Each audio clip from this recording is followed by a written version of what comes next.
today? Good, and you? Good, thank you. Thank you so much. I'm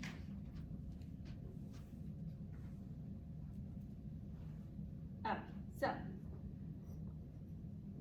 this was what we were talking about last time. Okay, what we were talking about last time. You tell me. 10. Regression line? Everything? Yeah, whatever you remember. Correlation? Okay, correlation was the beginning, you are right. We talked about correlation. We talked about how the sign of correlation can affect our decision on the direction of relationship. Positive correlation means we have a positive association, right? Negative correlation means we have a negative association. And then what happens if correlation is around 0? The correlation is around. It means that it's like very compact. It's very spread out. It's spread out. So it's a weak relationship. So if R is closer to 0, we have a weak relationship, right? If R is close to either 1 or -1, we have a Compact. a strong relation. Correct. Good. Then after that, we talked about regression line. That was the imaginary line we were talking about, the straight line that passing through all the points. And when we talk about regression line, means we are talking about a linear form of relationship. So we can calculate correlation if we have a linear form of relationship. If we can pass through a straight line through all the points on a scatter plot, correct? And then we talked about least square regression line. And what is that? That is the line that makes the distance from each point to itself as small as possible, right? Do you remember that? And then we said this least square regression line helps us to predict the outcome of response variable. For example, if I know how many times you studied for the exam, I can predict your exam score if I have a least square regression line, right? I can predict based on the time you spend studying for the exam, I can predict your exam score, right? The response variable. And then we said the formula for the line is this one. Y hat equal A plus BX. What is Y hat? Predicted response value? Predicted response variable, right? Correct. And then what is A? Intercept? Intercept. B is? Slope. Slope. Correct. Okay, so I'm going to write down the formula for a slope here. B equal R S Y divided by SX. What is SY? Standard deviation of Y. Correct. S of X is? Standard deviation of X. Correct. And then R is correlation here, right? And this is a slope. And then A is intercept. I'm going to write it down here because we are going to use this to solve some problem. Y bar minus BX bar. Y bar is? Y, the average is Y. Average of response or Y, correct. And B is the slope here. X bar is the average of X. And then I'm going to write down the equation for least square regression line. That is Y hat equal intercept plus BX, right? Okay, so next, this is the example. Okay, this is the graph. Actually, we already saw this graph before in last lecture. It says X is non-exercise activity change based on calorie, right? Which is a quantitative variable, and y is a fat gain in kg, which is another quantitative variable. We have one quantitative variable on x-axis, one quantitative variable on y-axis, so that's why we can show the relationship on a scatter plot, because a scatter plot needs two quantitative variables, right? And then the relationship is linear because we could pass a straight line through all the points, right?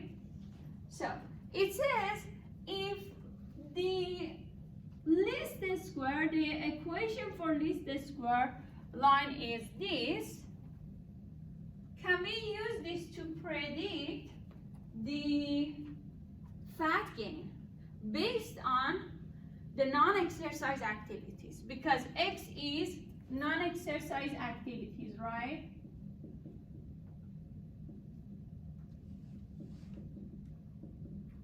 And then Y hat is the predicted fat gain, correct? And then what is 3.505? A, correct? And then what is this one? B, correct?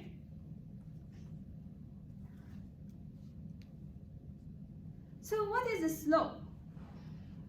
A slope, let me explain the slope here for you. A plus bx. Okay, so I'm going to use this formula to explain a slope for you before we start solving that question. A slope says for each unit of x value, we have an increase of a slope value on the response variable. What that means? That means for each x that I give to this line, so if x is equal 1, what is y hat? Tell me. Just put 1 here. What remains? A plus B. B, right? If x is equal 1, right? Correct? And then if x is equal 2, what is y hat?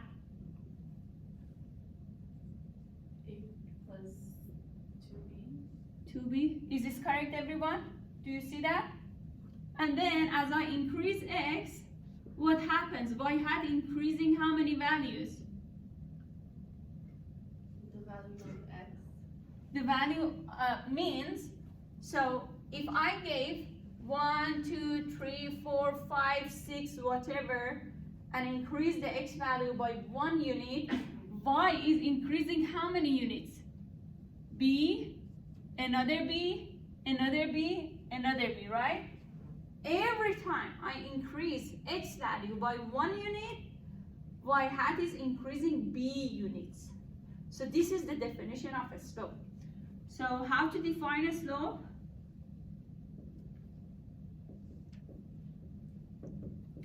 For 1 unit increase in x, y hat increases, or actually I will continue next, or decreases by b, or a slope unit.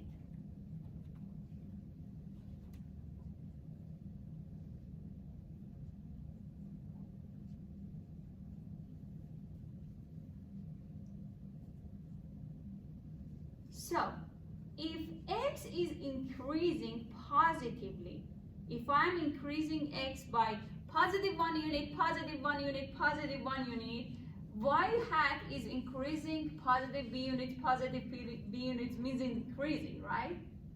Means adding 1b every time that I'm adding 1 unit of x. But what happens if I decrease x means -1, -2, -3. So if I do that every time, y bar is losing 1b, right? negative B, negative B, negative B. So in that case, we say decreases. Y decreases.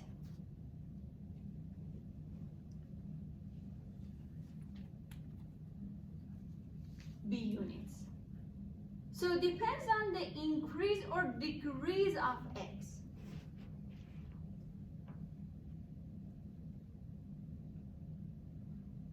B will increase or decrease. And then later I will define this in terms of the slope of line. If a slope is positive, we will have an increase. If a slope is negative, we will have a decrease in y hat.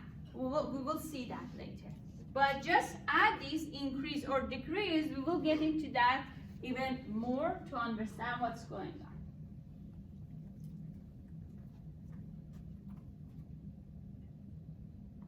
on. Okay, so now it says, for the non-exercise activity example, the least square regression line is this. Y hat equal 3.505 minus 0.0034x. Y hat is the predicted fat gain with a calories of non-exercise activity, right? So what I'm thinking that, do you remember I said if you have a point on the what's that line, means the predicted value and response value is exact same. Do you remember I was talking about something like that? And then I said if a line is above, the distance is the error. Do you remember? And here, for example, we have a distance to line, from point to line, and that's the error. And then the predicted value for this one is on the line. And the predicted value for any other point is on the line. So which one is better here, for example? For this one, the predicted value is on the line, right? So that's why we say the least square regression line is predicting. So imagine we have a person who consumed 1,000 calories in non-exercise activity. We want to see what is the fat gain, right?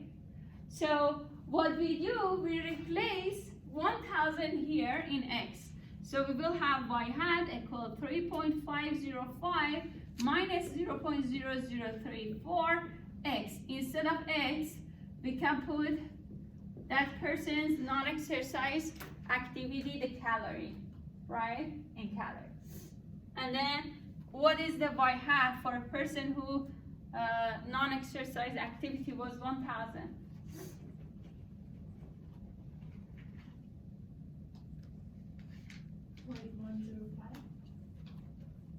Point 1.105. So the y hat means fat gain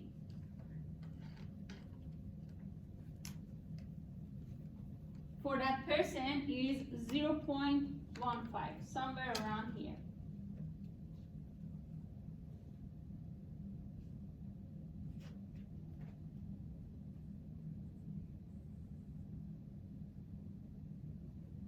Right? Almost sure he doesn't lose any fat, right? So you see that for any person that we choose and have a value of their X value, we can predict the Y value. And it's almost on the line, right? And we got this line based on all the real value that we already have from our data set. So we have some information and we use those information to create the line and then be able to predict some future outcome, right? Okay, so now you know how to predict the response variable based on the X value. That was an example of if a person's consumed calorie was 1,000 non-exercise activity. And then now another example. It says suppose we know someone has an increase of 400 calories of NEA, non-exercise activity. What would be the predicted fat gain?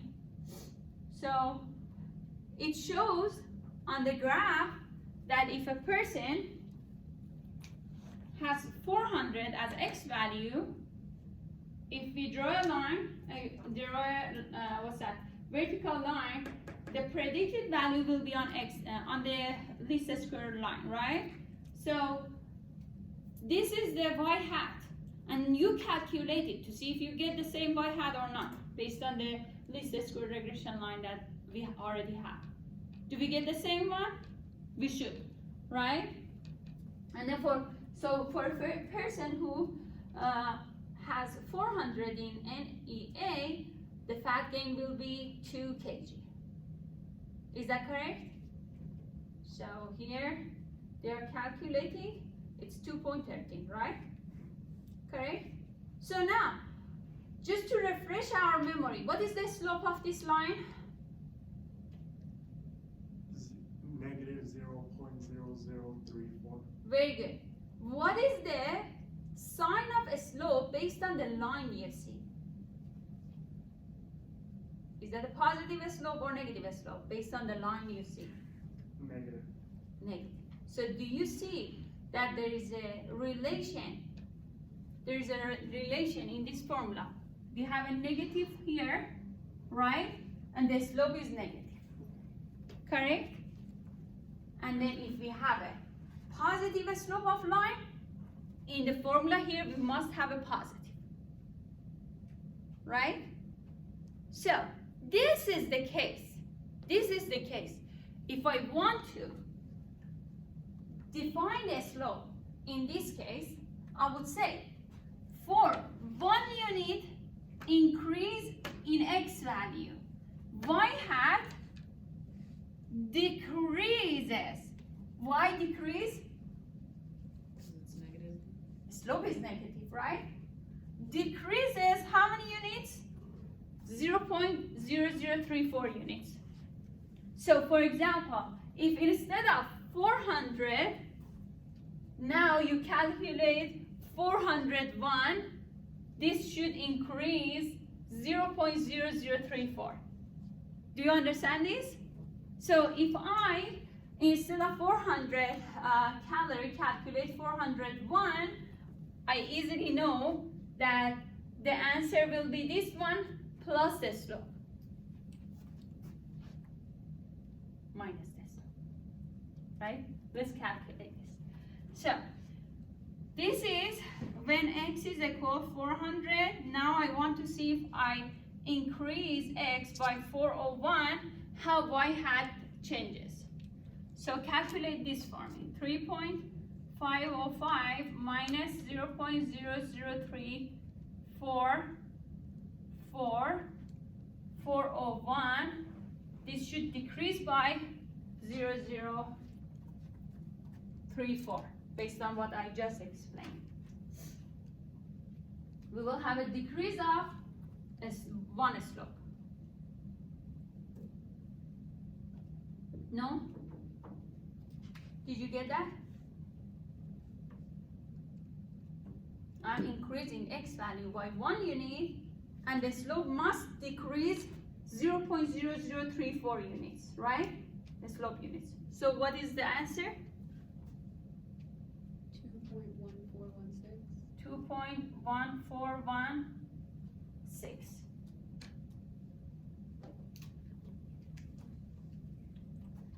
Decreases. Must decrease. Yeah, Unless I typed it in wrong. That's when you. I got 2.125. 125, right? You had I plus didn't put the here, last two right? numbers. I actually didn't. I only have 0.003. I didn't put 44 at the end, so Oh. it's just missing numbers. Okay. Sorry. So that's fine. So the difference between these two will be 0.0034 units, right? Because we increased x 1 unit, because the slope is negative, we have to have a decrease of a slope unit. Is this clear? Good? If a slope was positive, we would have an increase, right? Do you understand this? What happened? How do you like put it in your calculator? I don't know if my calculator is like freaking out, but like I didn't get any number near that. Because always put a parenthesis around this. Okay. Okay, I was trying to do the negative 0.00344 times 401 and then subtract it to. So in that case, that will be negative 3.505. But this one should be minus whatever you calculate. So you cannot calculate this and then subtract. Okay. I was trying it several different ways just because I wasn't getting the answer. Just write down in calculator this value minus parentheses, these two multiply to each other, and that's it. Okay. Yeah. If you want to do 2 steps, it may, cause some kind of problem. Put one of them in front, another after that. Okay, so good? Are we good? Everything is fine?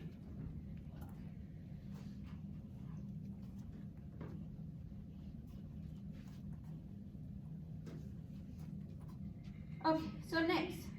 It says fact about least square regression line. It says the destination between explanatory and response variable is essential in regression. Least square regression makes the distance of the data points from the line small only in y direction. If we reverse the role of 2 variables, we get a different least square regression line. So, that's why it's very important that you understand which one is x value, which one is y. Which one is x variable, which one is y variable.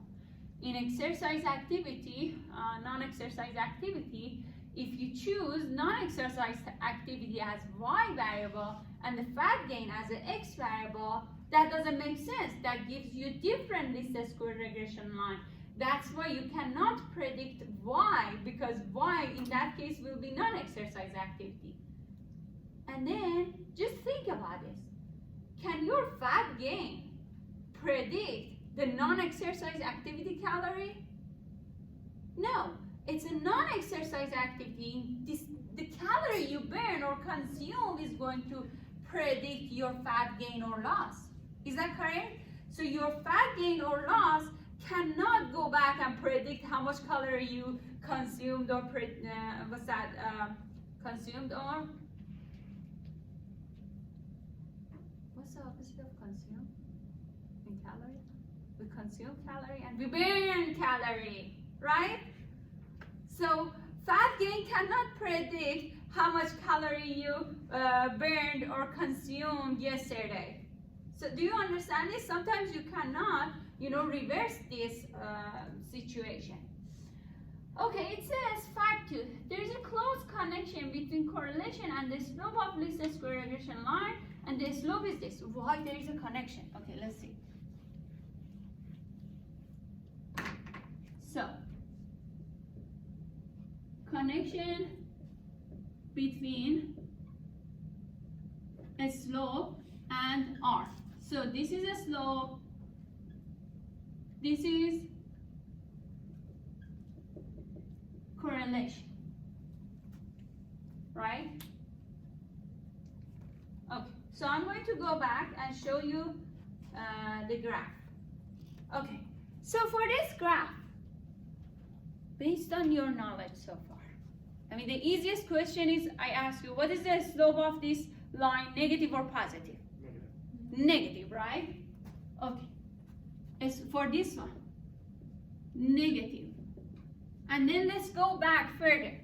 When we have a negative correlation, what is the direction of line?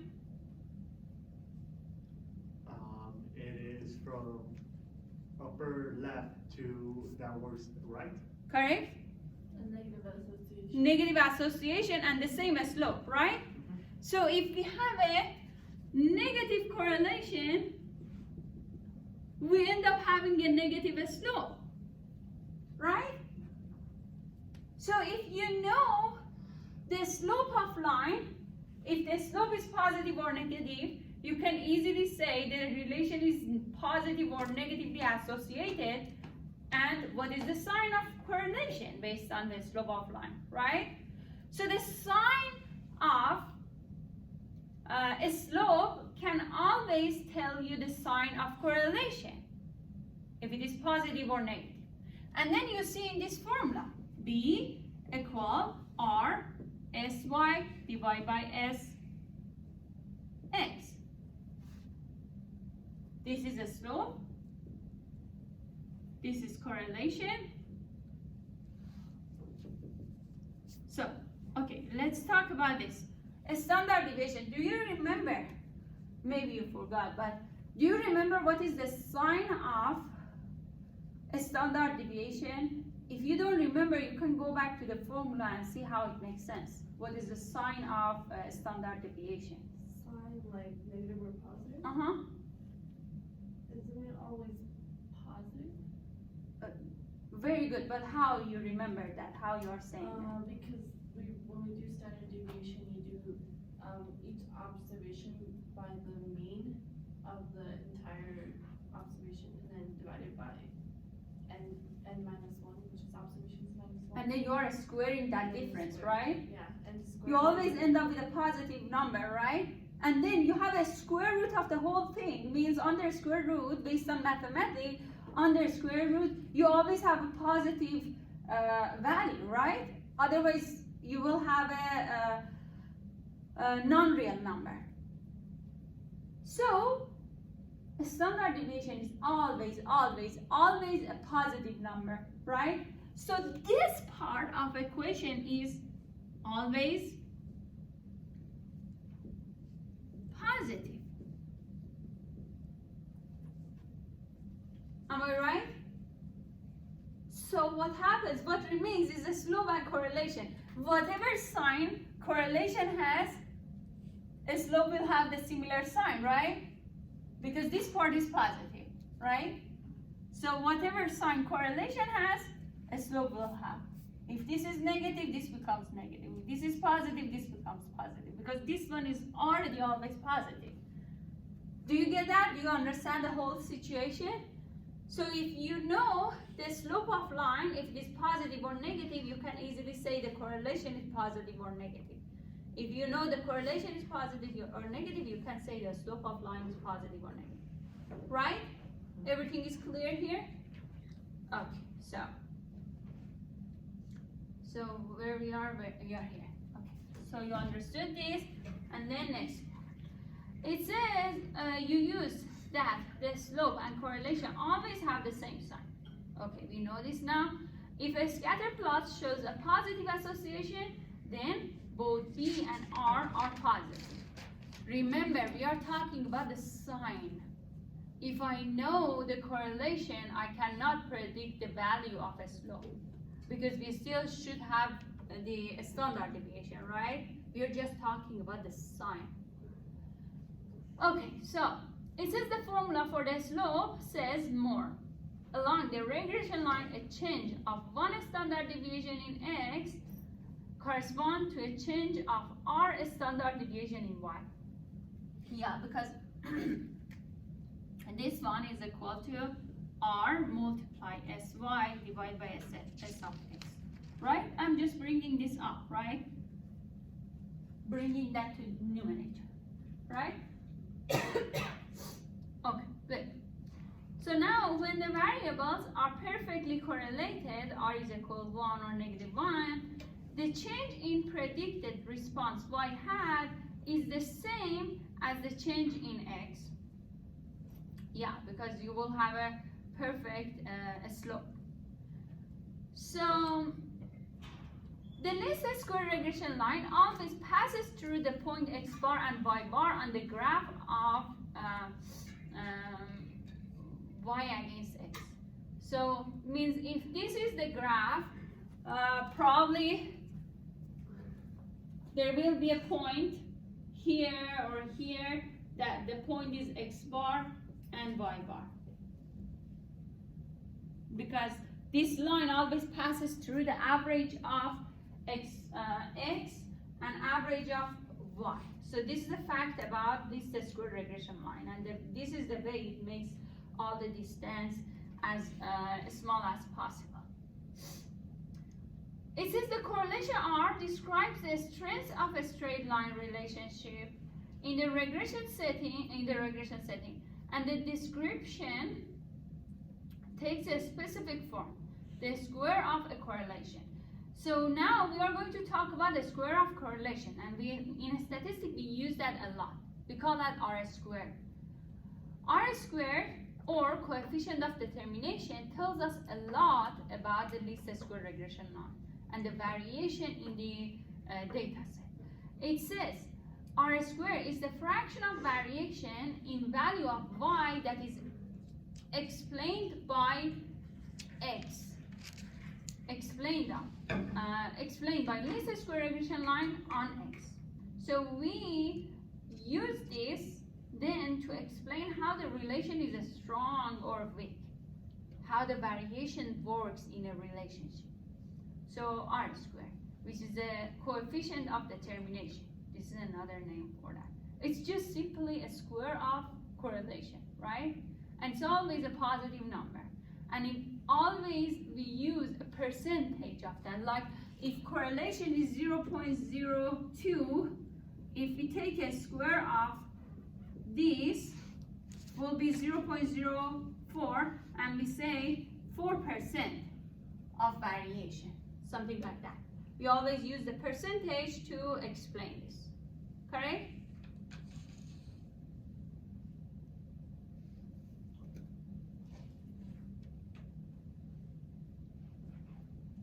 Is this correct? The square root of 0.02. Yeah. Why no one talks?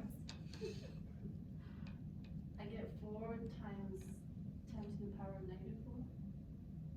Why no one catch this kind of thing? We have 2 zeros here, right? Alright. Okay. So last time same thing happened. I was telling you about the exam, and you already had the exam the day before. And then after you all left, she told me we had the exam yesterday. So why no one told me then? I'm just saying, oh, you have a whole day to take your exam. It was last time. And then no one is saying exam was yesterday. We already took the exam. We're done. No one says anything. Well, from now, please pay attention to my mistakes. I noticed that I was just like, I already took You were it, being so nice. it's okay. Don't be nice at all. I mean, that doesn't work well. It doesn't matter who is your instructor. If there is a mistake, just mention that. They should learn that. Right? I didn't catch that one because I didn't. Pay attention. No, I didn't see it. Like I didn't. Okay, so from next time, just pay attention to see if I have any mistakes or not. Okay, so next slide is talking about the correlation, the coefficient of determination. And actually, I feel more comfortable if we solve a question and explain the correlation with the coefficient of determination using the, in the example. Okay, it says R squared near 0, like this, is a big linear relationship.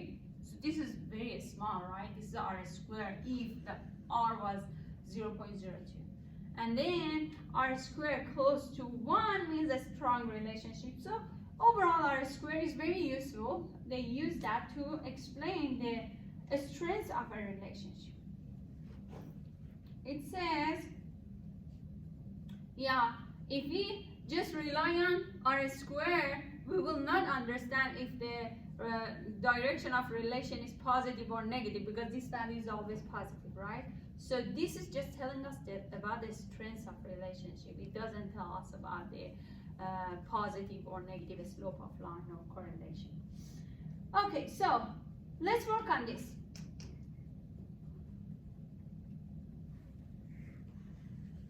It says, ready? Okay. It says to model the relationship between peak outside temperature and the number of emergency calls. It receives in corresponding 7-hour period, and emergency service measures these variables once a week for several months. Okay, so they had some data. They calculated the mean of emergency call. They are numbers, right? The mean of emergency call. They calculated the standard deviations of this amount of, number of times people call. And then they calculate the temperature, mean of temperature, the a standard deviation of temperature and the correlation of these two variables. But now the main thing here for me before we start anything is that if you can understand what is going to be the response between these two variables, means which variable, which of these two is predicting another one. Write down for me the response is blah blah. The explanatory is blah blah. Write down on your note. I'm going to go around fast. I'm going to go around and see if you understood this very well. Which one of these variables you see? Emergency, calm, and peak outside temperature. Which one is the response and can be predicted? Which one is the explanatory and is predicting the other one? Just think about that. Which one can be predicted based on another one? And if it can be predicted, that's a response, right? You have it?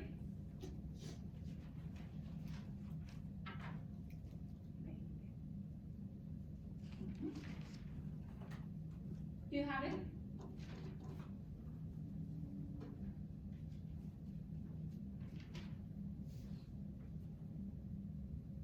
First, answer the question before anything else because I need to know if you understood this well.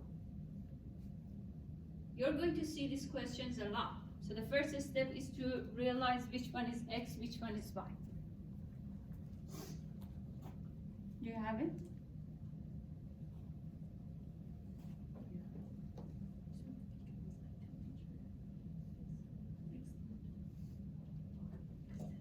So, temperature, you mean now, you mean temperature outside? Yeah. It's predicted by.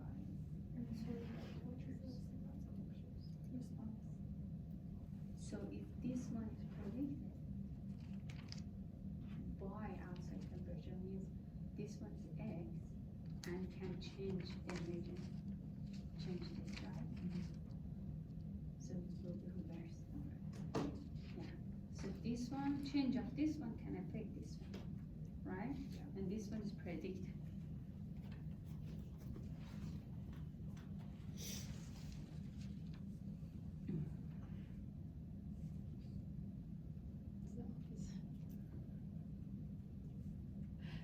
I know why most of you are writing this way because the examples I gave you had a pattern. This one is first and this one is next. But, okay, so.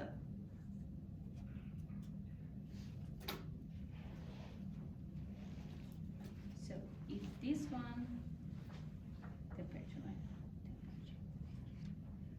if this one increase or decrease, then what happens? This one will increase or decrease, right? I think I might have just gotten this mixed up because that is what I was trying to explain. So, So when I was looking at my notes, So I you- got that right. you're explaining your So this is the response. Mhm. Yeah. Because that is going to be, yeah. So the response is a Y. Yeah, that's the aim of the study and they want to see how this one is going to change based on this one, I right? just got them mixed up. Yeah. Mhm. Good.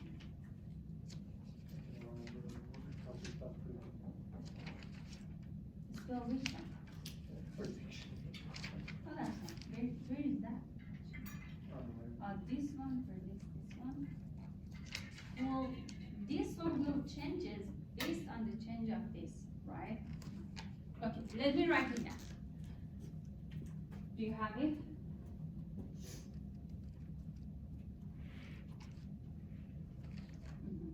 Good. Okay, so we want to know which one changes another one. And we know that X affects on Y. We know that X predicts Y, right? So now here, which one is predicting another one?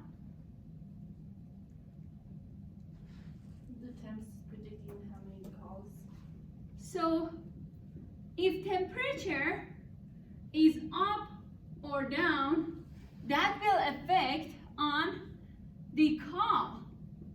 Calls will go up or down. So this one is able to predict the number of calls, correct?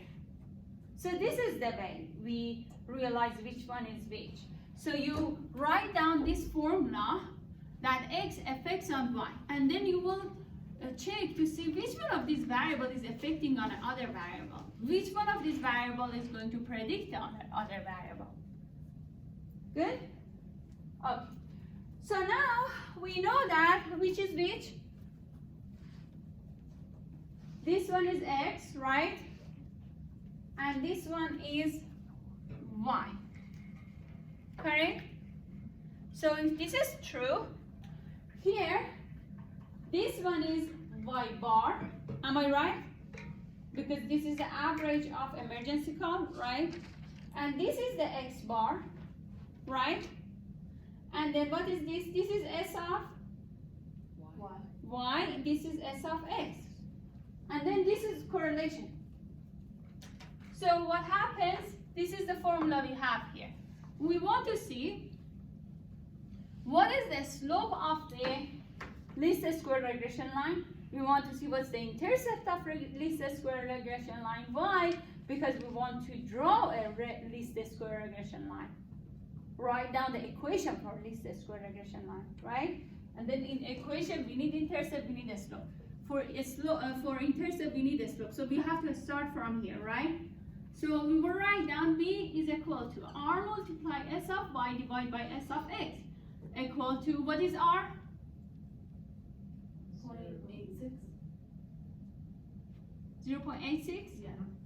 Multiply, what is S of Y? 2.9. What is S of X? 11.7. Okay, remember that. It's very important to know which variable is X, which variable is Y. If you get it wrong, you would make this reverse, right? And then you will have another slope, right? So it's very important which variable is X, which variable is Y to be able to write down and enter the correct value, right? So now calculate this.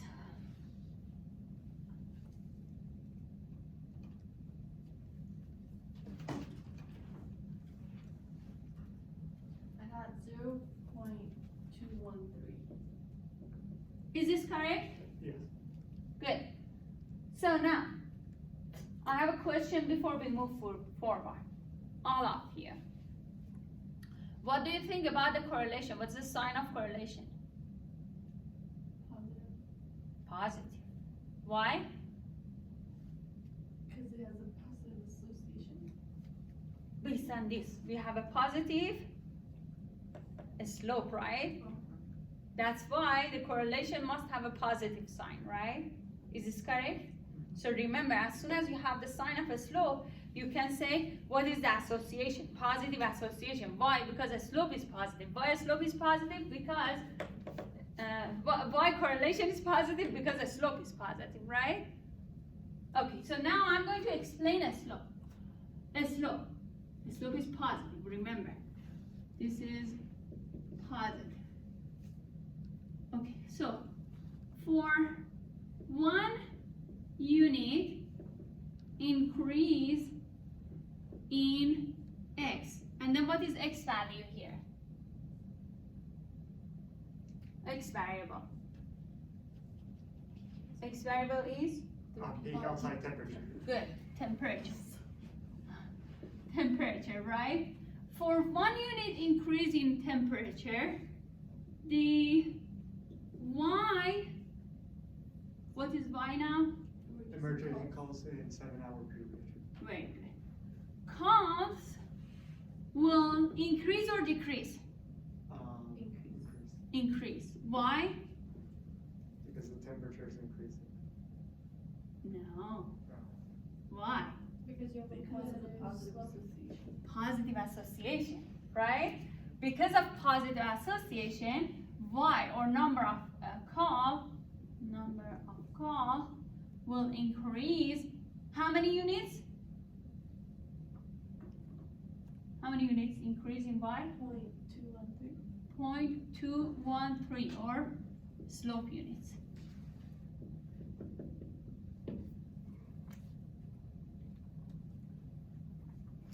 Right? So to round this up, 5 times of 0.213 will be one emergency call, right? This is 0.213 emergency call, which doesn't make sense. To round it up, I can say 5 times of this will be one emergency call, which I should go back and say 5 unit increase in temperature comes out to one emergency call, right? So this is much better if I explain that. For 5 unit increase in temperature, we will have one more emergency call, right? Does it make sense? So this is the way we explain it. So this is a slope. Define slope in this way. Good? Do you understand this? Is this clear?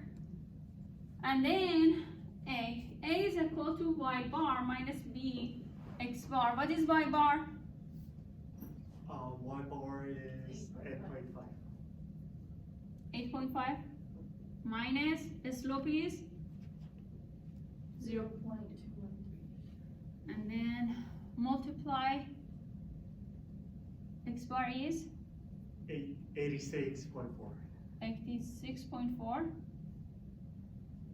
Okay, so what is the intercept? Should be a negative number. Negative 9.903. Negative 9.903. 03. Okay, thank you. Okay, so what we are going to do now, I have a slope, I have intercept, and I want to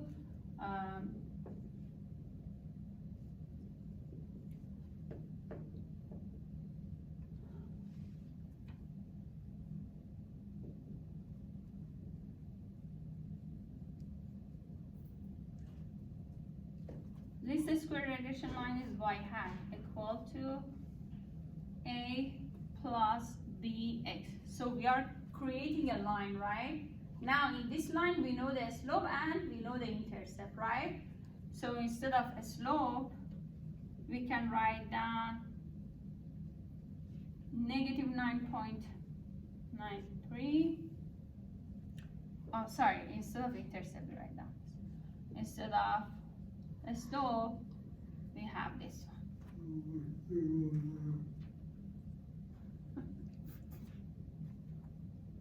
Correct? I'm pretty sure you yawned. You should not yawn in the classroom. You should not. Okay. So y hat is the least square regression line. This is the least square regression line equation. Oops. Equation. Right? Correct? So, if you have this equation now for any value of temperature, because this is the temperature, right? We can predict what?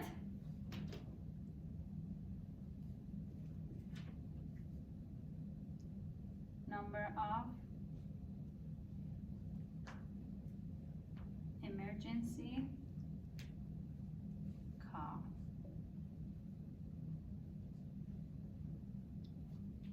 Correct? Good. Is that clear? Everything is good. Still we have time. Good. So these are the examples you are going to see on your homework, on your quiz, and even on exam. So it's very important to know how to distinguish between y and x value. Otherwise, you will have everything wrong. Do you have any question? Anything? No? So, next slide. Now we are talking about the residual or error. And this is the distance from the real x, y value and the predicted y value. So, residual and error helps us a lot in the statistical study. But for you, we are just going to define it and explain how it looks like. And then that's it. It's not going to be more complicated or anything, more than this.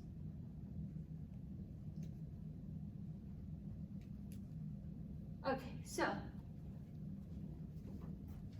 residual or error is the distance between each of these points to the predicted value on the least square line, right?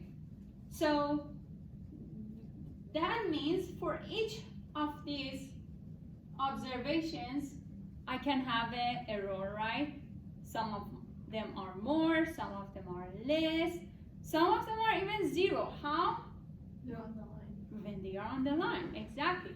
For example, this point, which is very close to the line, has the smallest error possible. This one also has error, the smallest error possible. This one has the largest error, positive error, because it's above the line. This one has the largest negative error because this is under the line, right? And then the formula is that observed y minus predicted y. So if for each of values, each of the real observation, you have the predicted observation, you can calculate predicted observation. Like in previous example, for each of the temperature outside, you can calculate the predicted y value. So if you have any observation x value, you can easily predict the y value. And then if you find the distance between observed y and predicted y, that will be the error or residual. So the formula says observed y minus predicted y. And if y minus y hat is a positive number, the point is above the line, and if the y minus y hat is a negative number, the point is below the line, and if it is zero, the point is on the line. Means there is no error. Means y hat and observed y is exact same. And they use this to understand the variation in the data set and how well the least square regression line was able to predict response. And also it tells us if there is outlier, if there is not outlier, this kind of things. You remember outlier, right? What is outlier? It's something that is just very far off from the rest. Wait, yeah. The observation that is outside of the overall pattern or far from the rest. So, well, here, do you see any outlier, possible outlier? Subject to.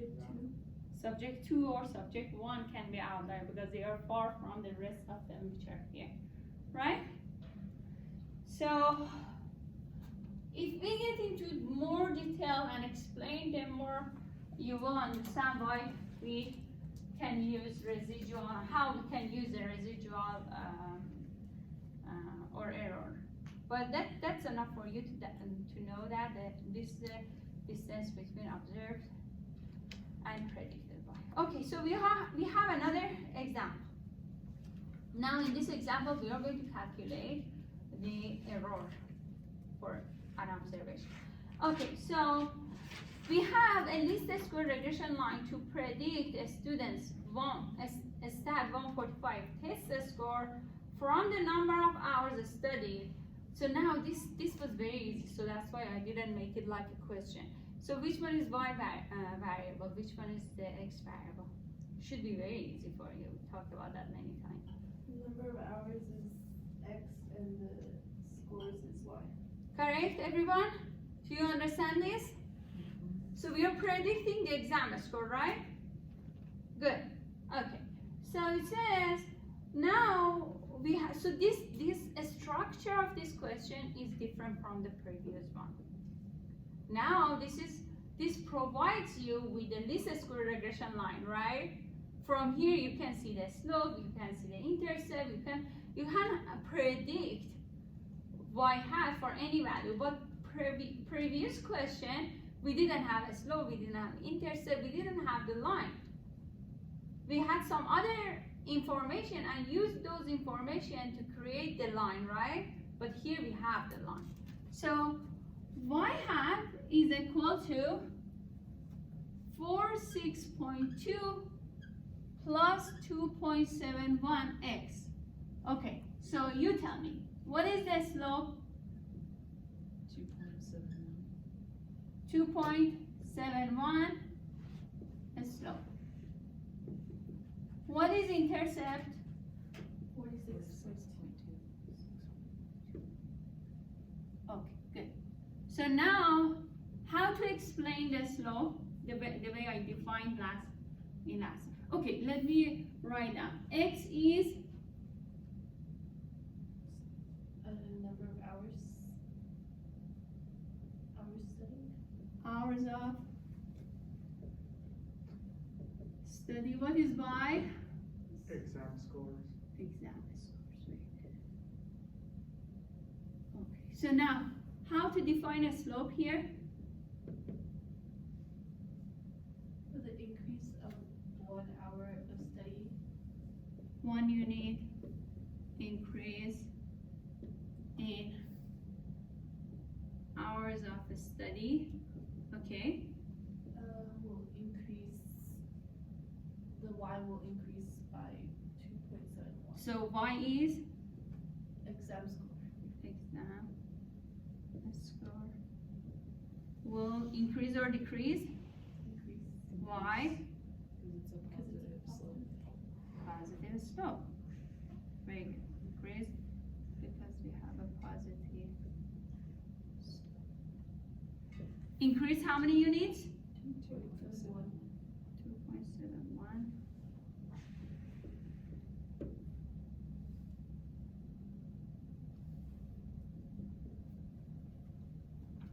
Okay, so do you see that?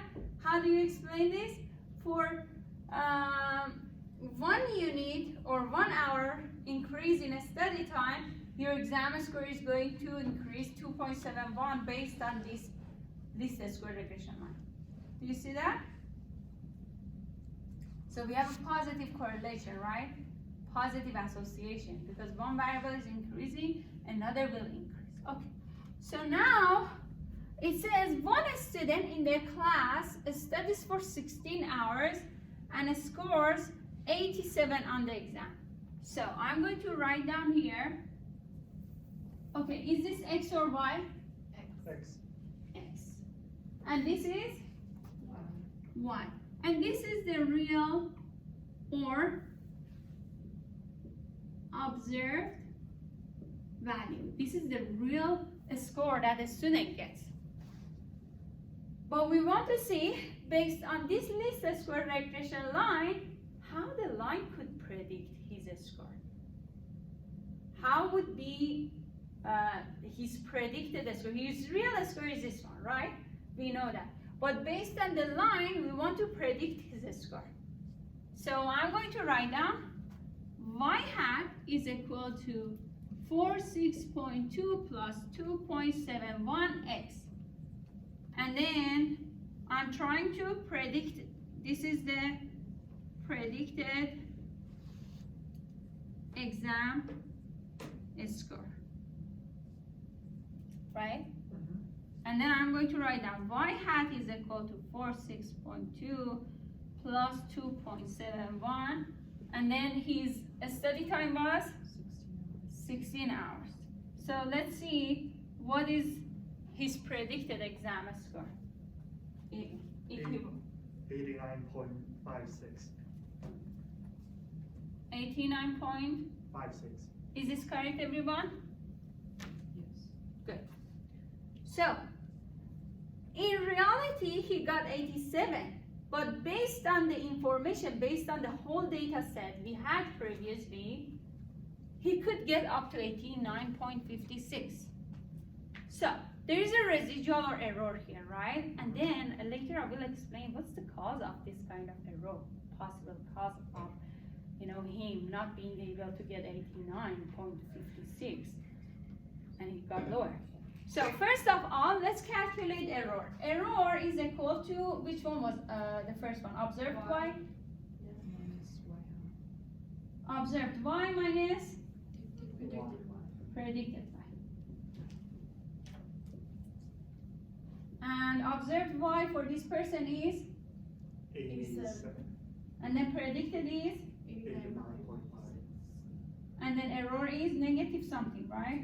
0.56. So we have a negative error. Means if we had a scatter plot and we had a least square line, this person's, the point for this person would be below the line.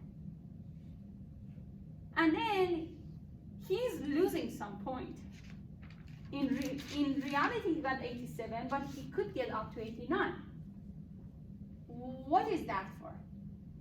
Because sometimes in a study, not everything is perfect, and this line is not going to account for different scenarios or other factors can have effect on his exam score. What can affect on your exam score rather than your study time during the exam, that day you come to exam?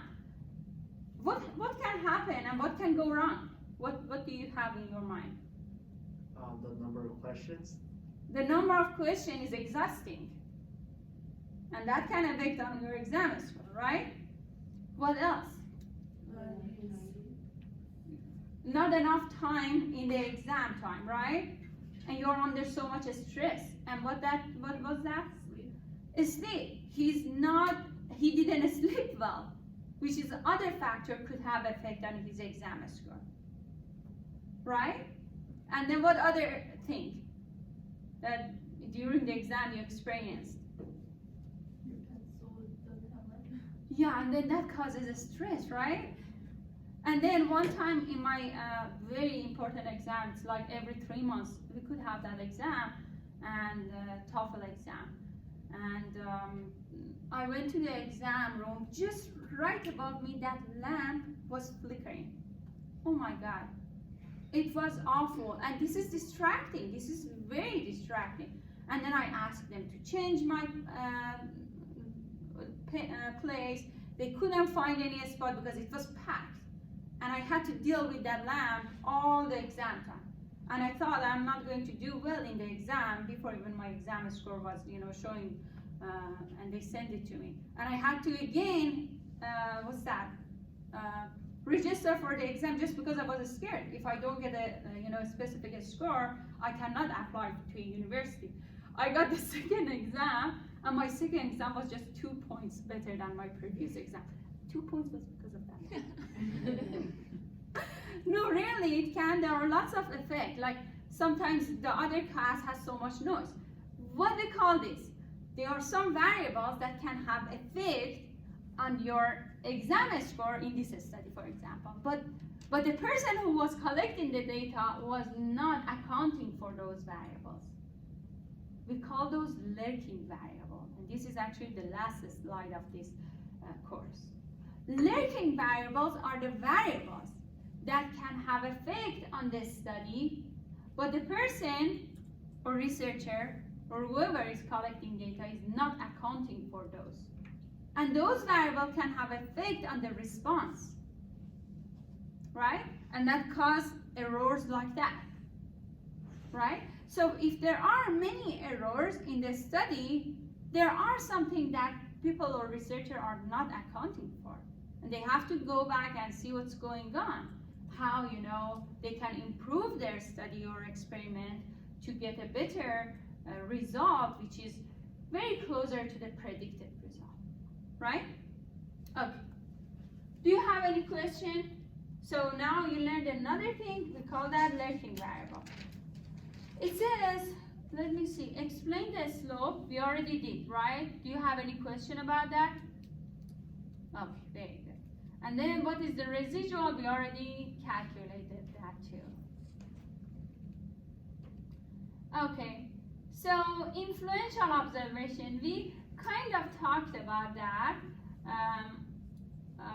because influential observations are the outliers in the study. That subject 2 and subject 1 that we saw in the previous graph, those can be influential.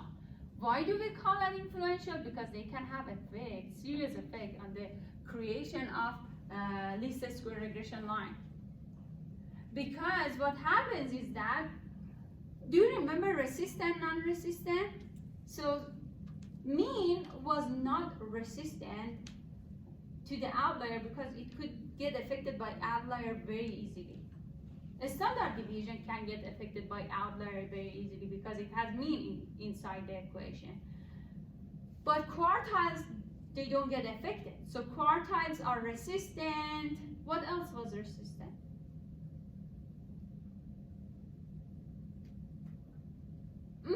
Average? No. No. Medium? Median. Medium. Median is resistant to outlier. Quartiles are resistant because they are median, right? Mean, standard deviation are not resistant. And now we learned that least square regression line is not resistant to outlier.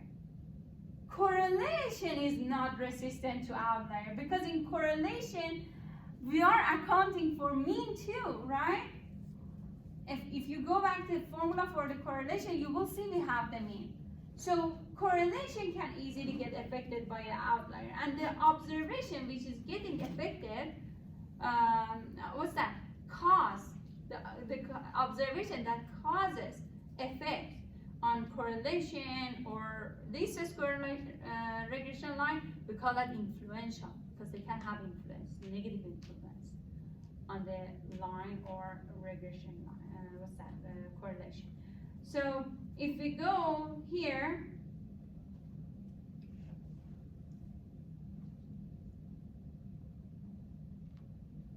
this is the graph. Okay, so look at this. So they are saying this subject can be influential, and they are testing to see if it is or not.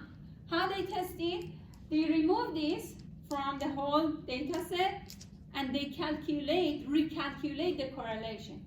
If the correlation improves, so this was effective. This was, had a negative impact on the correlation.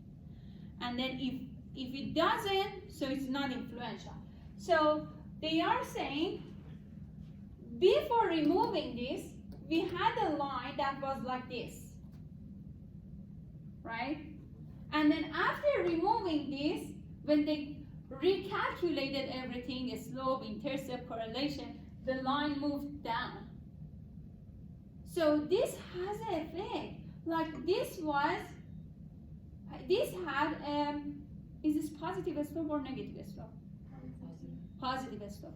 This had a more positive slope, right? Because it was kind of pulled toward the other observation. But this one, which is after removing this, the line has a smaller slope, has a least positive slope. So it's saying that some observations can affect on the least square regression line, pull it toward itself because those are outliers, those are influential. And by removing them, we can improve the study and create a different least square regression line. Look at this. It says from all the data, we have R equal positive R, right?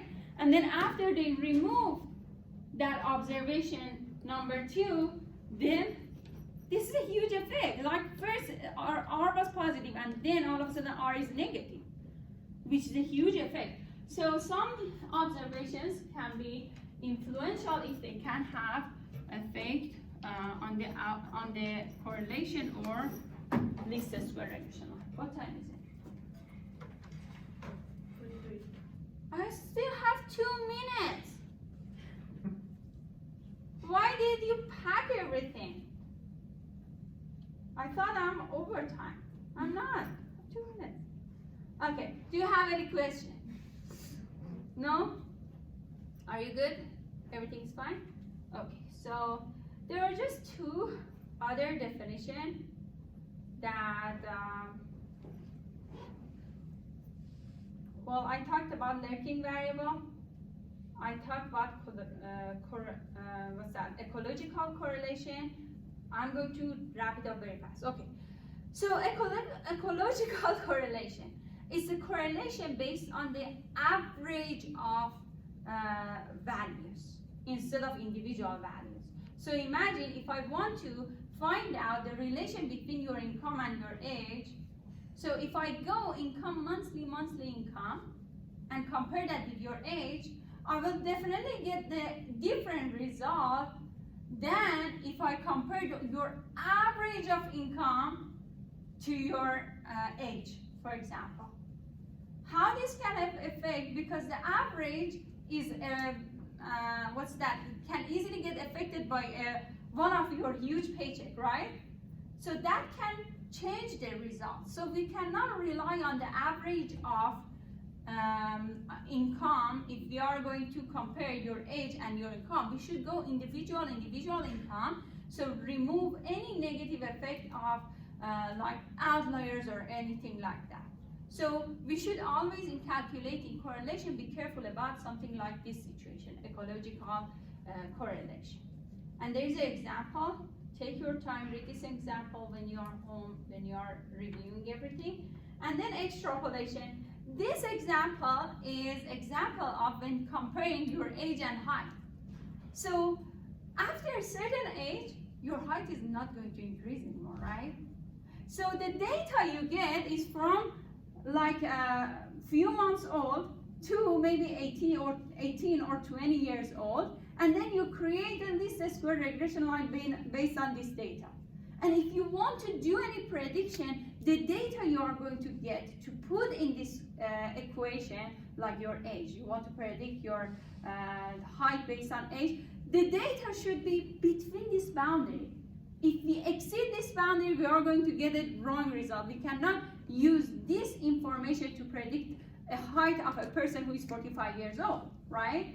So this will be wrong, and this is extrapolation. And then look at this whenever you are reviewing. This example is good. And then we have a lurking variable that I explained. And this is the example of lurking variable. It says a study of elementary school children aged 6 to 11 finds a high positive correlation between the shoe size and a score Y on the test of reading comprehensive. The observed correlation is most likely due to what?